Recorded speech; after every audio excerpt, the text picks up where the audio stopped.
Hi everyone, Jane here again. Thank you for watching today and welcome one and all. I decided that I have not had my sprays and things out for quite some time.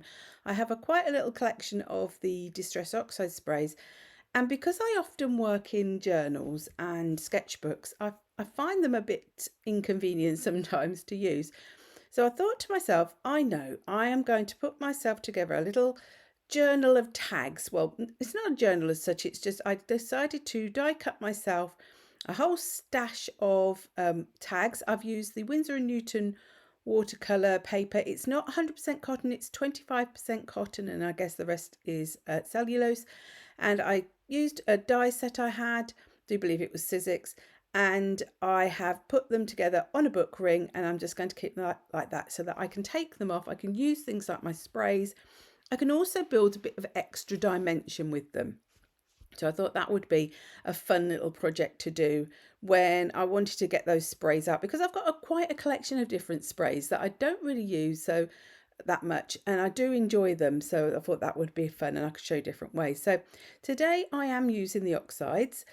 They are a chalky type of spray, and the thing about Distress Oxides is that if you dry them in between, you can layer them up without them muddying. If you spray them together and they're all wet, obviously they will mix, but if you do them like I was, where I was drying them in between each layer, then you can get some nice layers of colour going on. And I decided today, rather than spraying them directly onto the tag, I've sprayed it onto a little bit of spare acetate I had, and I'm applying them that way. So the colours I used were picked raspberry, squeezed lemonade, and spiced marmalade. They don't dry as bright as they sometimes look in the bottles, so I wanted to add a little bit more boldness back in. So I'm going here with some Dylusions paints. Now these were, I think, specifically brought out as being a fluorescent sort of colour, and the colours I have used are Tropical, Sangria, so I've got them in front of me so I can actually tell you exactly, and Lemon Drop. So they're quite fluorescent, and I just used some different scraper tools to apply them because I didn't want to put tons and tons on, I just wanted a little bit. Now this acrylic paint is one from HobbyCraft. It's a local it's a chain store. I say local, we haven't got one on the Isle of Wight, but it is a chain store in the UK. Now it says on the bottle that it's pale green. It's more of a blue to me. It's more of a sort of a pale cobalt teal type colour. But I put it through a little D'Inkable stencil from Be Crafty. As always, I will list what I have used in the description box. I then wanted to make a focal point, but I didn't want to do loads of gluing. So I've got out my tiny attacher. It's one I've had for many years. It's by Tim Holtz. You could use a normal stapler. This just has little smaller staples and a normal stapler. And it's quite a handy little tool. If you don't want to be putting loads of glue down and you're not worried about things being firmly stuck, then this is an ideal little tool to use. I've just gathered together some die cuts that I had already cut from various die sets I have. The little birdie comes from the Collage Soup Bird Nerd book, and I've got out a stamp set from Rubber Dance that's called Grungy Stuff, because I wanted the big circle to echo the circle of the die cut.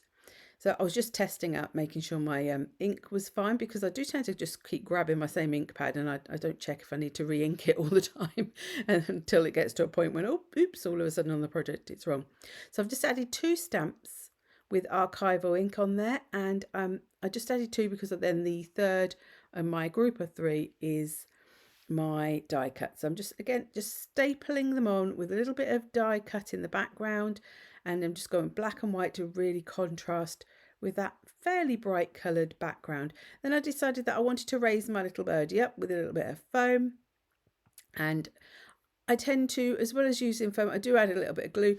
That way you get a little bit of extra wiggle time for when you're sticking things down, but also it gives you, if you've got a lot of texture and things going on underneath, then it will help to even that out a little bit. And then I found these sentiments in my stash, and it said shake your tail feathers, so I thought that was just perfect for this little bird, and I had to decide where I wanted it to go. I didn't have many choices. I decided it needed to be at the bottom somewhere, but which side it was, I had to make my decision. So I just popped that on, and then I just thought, it needs something. That bird's looking a bit bland.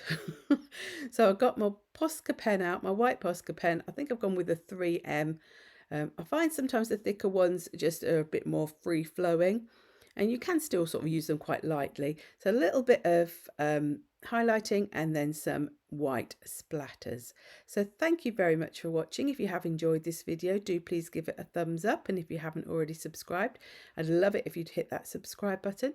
And until the next time, bye bye.